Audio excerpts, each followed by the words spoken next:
वर्ण आज विरोधक पायऱ्यांवरती आंदोलन करताना पाहायला मिळाले। 30 जूनची तारीख दिलेली आहे, मात्र खरंच वाटतंय का कर्जमाफी ही योग्यरित्या शेतकऱ्यांची होईल आणि शेतकऱ्यांना न्याय मिळेल? एक तर आपल्या सगळ्यांना माहीत असेल, काही दिवसांपूर्वी शेतकऱ्यांच्या हितासाठी व कर्जमाफी बिना अट व्हावी यासाठी पवित्र भूमीमध्ये म्हणजे पंढरपूरला मी व माझ्याबरोबर 26 शेतकरी तिथं आंदोलन करत होते। अन्नत्याग आंदोलन हे अन्नदात्यासाठी तिथं आमचं सुरू होतं। 65-70 तास झाल्यानंतर सरकारकडनं महाजन साहेब तिथं आले। टीव्ही समोर मीडिया समोर महाजन साहेब हे स्वतः देवेंद्र फडणवीस साहेबांशी फोनवर बोलले आणि काय ठरलं, त्या पवित्र भूमीतून आम्हाला काय शब्द दिला की अधिवेशन सुरू होण्यापूर्वी म्हणजे 22 तारखेच्या आधी आम्ही एक बैठक घेऊ, त्या बैठकीमध्ये तुम्हाला बोलवलं जाईल व तुम्ही ज्यांना घेऊन याल त्यांना तिथं बैठकीला आम्ही संधी देऊ, तुमचं ऐकून घेऊ आणि आम्ही राजकारण न करता आम्ही शेतकरी नेत्यांचे सुद्धा नावं तिथं दिली आणि आमची अपेक्षा होती की पंढरपूरला दिलेला शब्द किती मोठा राजकारणी व्यक्ती असला तरी त्या पवित्र भूमीतून विठोबरायांच्या भूमीतून दिलेला शब्द हे सरकार पाळेल। पण आम्हाला फसवलं, शेतकऱ्यांना फसवलं आणि पुण्यश्लोक अहिल्यादेवी होळकर यांच्या नावाने ज्यांचं कर्तृत्व खूप मोठं आहे आणि आम्ही म्हणत होतो की या योजनेचं नाव तुम्ही त्यांच्या नावाली ठेवलं त्यासाठी मी अभिनंदन करतो, पण तुम्ही एवढ्या महामानवाचं नाव देऊन सुद्धा इतका अटी टाकल्यात आणि त्या अटीमुळे जर 44 लाख शेतकऱ्यांवर अन्याय होत असेल तर कुठंतरी तुम्ही पुण्यश्लोक अहिल्यादेवी होळकरांचा नावाचा अवमान करत आहात असं आमचं तिथं भूमिका होती। बऱ्याच लोकांनी आम्हाला सांगितलं सरकारवर विश्वास ठेवा आणि आम्हाला या बाबतीत राजकारण करायचं नव्हतं, आम्ही विश्वास ठेवला पण आमचा विश्वासघात झालाय, शेतकऱ्यांचा विश्वासघात झालेला आहे। आज अधिवेशनाचा पहिला दिवस असला तरी इथं मी फक्त आलोय, सही करणार, तुमच्याशी बोललोय। उद्यापासून 30 तारखेपर्यंत मी अधिवेशनामध्ये येणार नाही, मराठवाड्यामध्ये आणि काही इतर जिल्ह्यांमध्ये जाऊन शेतकऱ्यांशी संवाद साधून 29 तारीख सोमवार आम्ही छत्रपती संभाजीनगरमध्ये खूप मोठं आंदोलन उभं करणार आहोत। त्यामुळे सरकारने आमचा विश्वासघात केलेला आहे, या सरकारला आम्ही सोडणार नाही, एक मोठं आंदोलन करू आणि सरकारला आजच सांगतोय 30 तारखेपर्यंत तुमच्याकडे वेळ आहे, तुम्ही या अटी काढा आणि या 44 लाख शेतकऱ्यांवर जो अन्याय होतोय तो तुम्ही त्या ठिकाणी थांबवा आणि असंच जर तुम्ही अपमान आणि अन्याय जर आमच्या शेतकऱ्यांवर करत राहणार तर हे तुम्हाला महागात पडेल। त्यामुळे 29 तारखेला छत्रपती संभाजीनगरमध्ये एक मोठा रास्ता रोको, एक मोठं आंदोलन हे आम्ही सर्वजण मिळून आमचा जो विश्वासघात केलाय, शेतकऱ्याचा जो विश्वासघात केलेला आहे त्याच्या विरोधात त्या ठिकाणी आम्ही आंदोलन करणार आहोत आणि या शेतकऱ्यांच्या वतीने या सरकारला जाब विचारणार आहोत की हा अन्याय कशासाठी। दुसरं म्हणजे नुकतेच विधान परिषदेचे निकाल हाती आलेले आहेत आणि नाशिकमध्ये अपक्ष उमेदवार गीते हे निवडून आलेले आहेत, तर महायुतीचे उमेदवार दराडे नरेंद्र दराडे हे पराभूत झालेले आहेत। कसं पाहता याकडे? मित्रपक्षांनीच शिवसेनेचा केसाने गळा कापला असं दराडे म्हणतात। काही दिवसांपूर्वी उद्धव ठाकरे साहेबांचे 6 खासदार हे घेऊन राजकीय दृष्टिकोनातून कुठेतरी उद्धव ठाकरे साहेबांना एकनाथ शिंदे साहेबांनी अडचणीत आणलं, पण दुसऱ्याशी लढत असताना, विरोधकांशी लढत असताना त्यांच्याच मित्रपक्षाने म्हणजे भाजपने हा त्यांचाच कुठेतरी केसाने गळा कापला, घात केला। खरं तर असं म्हणलं जातं एकनाथ शिंदे साहेबांना दिल्लीवाल्यांचा सपोर्ट आहे, पण महाराष्ट्राचे भाजपचे नेते आतून एकनाथ शिंदे साहेबांचा जो खेळ करत आहेत तर हे नाशिकचं उदाहरण त्यातलंच एक खेळाचं प्रकार आहे असं आपल्याला म्हणावं लागेल। त्यामुळे भाजप कितीही मित्रपक्ष वाटला, हा भाजप कोणाचाही मित्र नाही, हा जवळच्या लोकांचा सुद्धा घातपात त्या ठिकाणी करू शकतो, राजकीय दृष्टिकोनातून मित्रपक्षांना सुद्धा अडचणीत आणू शकतो. हे अनेक वेळा आपण बघितलेलं आहे. त्यामुळे नाशिकचं उदाहरण म्हणजे एकनाथ शिंदे साहेबांना त्यांच्याच मित्रपक्षाने कुठेतरी राजकीय दृष्टिकोनातून पराजय केला असं आपल्याला म्हणावं लागेल. शेतकऱ्यांसाठी आपण उपोषण केलं, पण नंतर महाजन यांनी आपल्याला 2 दिवस पासून आपलं उपोषण सोडले. इतके लोक उपोषण सोडून एक तर महाजन साहेबांच्या हातातून मी ज्यूस पिला नाही. मी पवित्र श्री नामदेव पायरीकडे जाऊन तिथे असणाऱ्या सामान्य परिवारातून जे वारकरी संप्रदायाचे लोक होते त्यांच्या हातून पेढा खाऊन मी तिथं उपोषण सोडलं. विषय कसा असतो, सगळ्याच गोष्टीत आपण राजकारण केलं तर हे योग्य नसतं.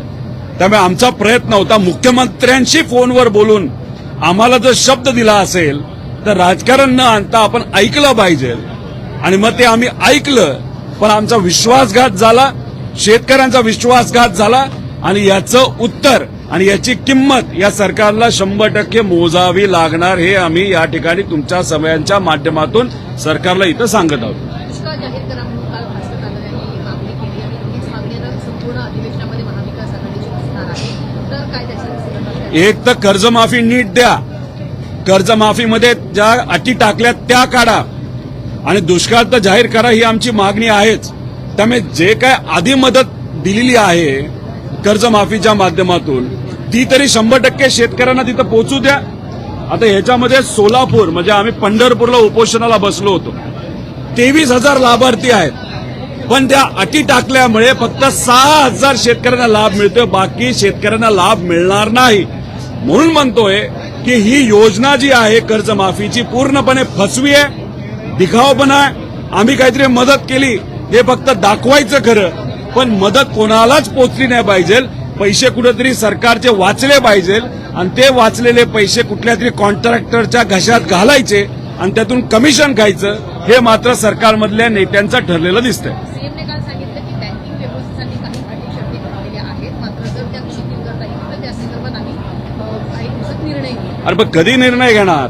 त्यासाठीच तर आम्ही उपोषण केलं होतं, आम्ही अन्नत्याग केला होता, आणि त्यात तुम्ही म्हणाला होतं की आपण चर्चा करू. आम्ही चर्चा करायला तयार झालो, पण तुम्ही आम्हाला बोलवलं नाही. आम्ही जे म्हणतोय तुम्ही समजून घेत नाही. सुरुवातीला म्हणाले एक सुद्धा अट अशी चुकीची नाही, दुसऱ्यांदा म्हणाले 99% शेतकऱ्यांना फायदा होईल, नंतर म्हणाले 55 लाख पैकी 40 लाख शेतकऱ्यांना फायदा होईल. म्हणजे स्वतःच मुख्यमंत्री साहेब कुठेतरी दरवेळेस जेव्हा बोलायचे तेव्हा एकदा आकडा कमी करत चालले होते, आणि परत काल म्हणाले की अटच नाही. आम्ही अट म्हणजे तुम्ही म्हणता अट नाही, पण याच्यामध्ये आपण जर GR बघितला त्या याच्यामध्ये अटी आहेत ना. शेतकऱ्यांना हे कळलेलं आहे, आणि सोलापूर जिल्ह्याचं उदाहरण मी आत्ताच तुम्हाला दाखवून दिलेलं आहे. त्यामुळे या मुद्दामून अटी टाकल्यात, एखाद्या अधिकाऱ्याला जबाबदारी दिली, अधिकाऱ्यांनी एसी मध्ये बसून शेतकऱ्यांवर अन्याय केलेला आहे. कुठंच या धोरणातून सर्व शेतकऱ्यांना फायदा होणार नाही. 44 लाख शेतकऱ्यांना 55 लाख पैकी हा अन्याय 100% त्या ठिकाणी होणार आहे, आणि याची किंमत या सरकारला मोजावीच लागेल. 29 तारखेला आम्ही जे आंदोलन करणार आहोत तोपर्यंत आम्ही त्या आंदोलनातून उठणार नाही, रास्ता रोखून उठणार नाही, जोपर्यंत आम्ही तिथे अधिवेशन इथं आणि इथल्या इथं मुख्यमंत्री साहेब असतील, नाही तर जो कुठला नेता असेल, मंत्री असेल, त्यांनी इथं जाहीर केल्याशिवाय आम्ही तिथून त्या रस्त्यावरनं उठणार नाही.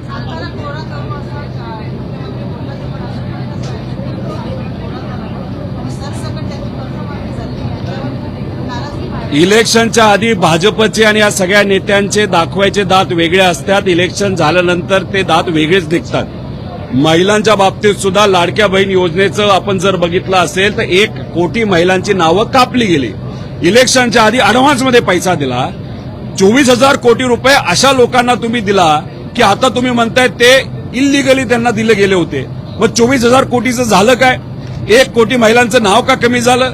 तसंच कर्जमाफी देऊ असं तुम्ही बोलला, थट्टा केली, नाही तर तुम्ही शब्द दिला, आणि आता मात्र कर्जमाफी देत असताना इतक्या अटी टाकल्यात, त्यातून जर 90% शेतकरी वंचित राहणार असतील, 50,000पर्यंतचीच मदत मिळणार असेल, तर मग तुम्ही कशाला डंका पिटवताय की तुम्हाला 2 लाख रुपयाची कर्जमाफी दिली? हे फसवं सरकार आहे, फसवे नेते, बाकी यांना काही घेणं देणं नाही. आमचं म्हणणं आहे की बँकिंग सिस्टमला जर तिथं अडचण येत असेल तर मोदी साहेबांची प्रशंसा करत असताना असं का बोलला की राज्याचं जे काही कर्ज झालंय 10 लाख कोटीचं आणि देशाचं 200 लाख कोटीचं, ते जर मोदी साहेबांनी ठरवलं तर एका दिवसात आम्ही फेडू शकता. मग एवढी तुमची आर्थिक ताकद असेल तर मग दुसऱ्या बाजूला तुम्ही काय म्हणता, नाही बँकिंग सिस्टम हे 37,000 कोटीमुळे कोलमाडू शकतात. त्यामुळे एका बाजूला प्रशंसा करताना मोठ्या मोठ्या गोष्टी करायच्या आणि गरीबाला मदत करण्याची वेळ येते तेव्हा म्हणता की बँकिंग सिस्टम कोलमडून जाईल. आमचं एवढंच म्हणणं आहे, शक्ती मार्ग जो 1,20,000 कोटीचा तुम्ही करताय त्यातून जे 40,000 कोटी तुम्ही भ्रष्टाचार करणार आहात ते थांबवा. सगळं नॉर्मल होतंय, पण ते नाही थांबवायचं.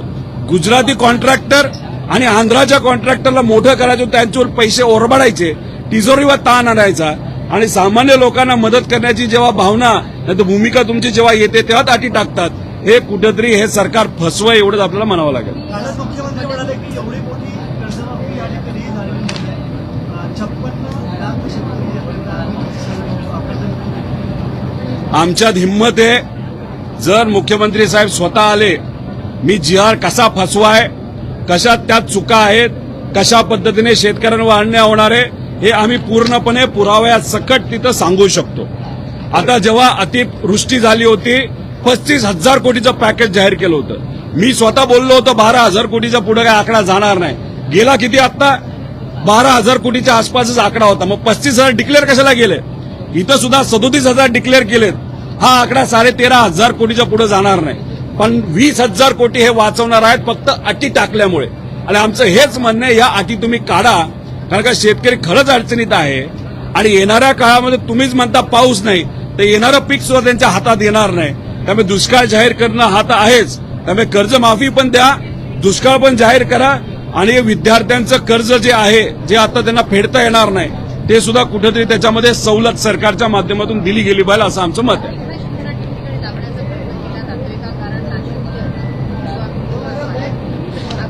एकनाथ शिंदे साहेबांना कळलेलं आहे की कदाचित त्यांच्या पाठीमागे दिल्ली आहे, पण दिल्ली सुद्धा त्यांच्या पाठीमागे कधीपर्यंत आहे, डिलिमिटेशनचा कायदा पास होऊच तर.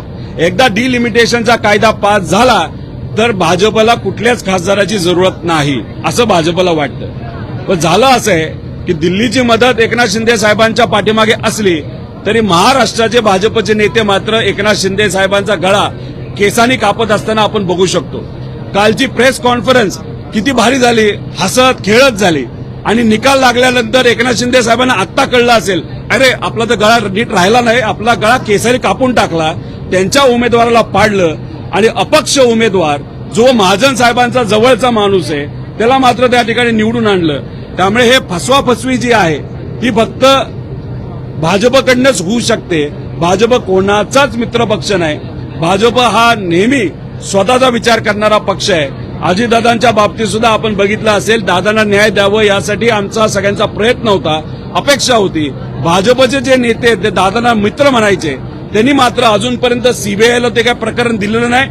तपासाच्या बाबतीत सुद्धा काही झालं नाही. सीआयडीचा उपयोग दारू विकणाऱ्यांना शोधण्यासाठी केला जातो, पण दादांच्या बाबतीत मात्र त्या ठिकाणी कुठेही तपास योग्य दिशेने जाताना आपल्याला दिसत नाही.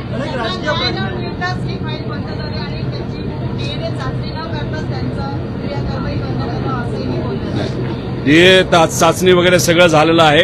फाईल काय बंद झालेली नाही, आम्ही काय बंद होऊन देणार नाही. आम्ही मात्र आमचा लढा तिथं कायम ठेवू. राजकीय प्रश्न आहे. ऑपरेशन टायगर नुकतंच राज्यात झालेलं आहे. भविष्यामध्ये आपले खासदार मोठ्यावर आले होते, त्यांच्यावरही सगळे लक्ष देऊ शकतात ही चर्चा आहे. आपल्याला विषय घ्यावा.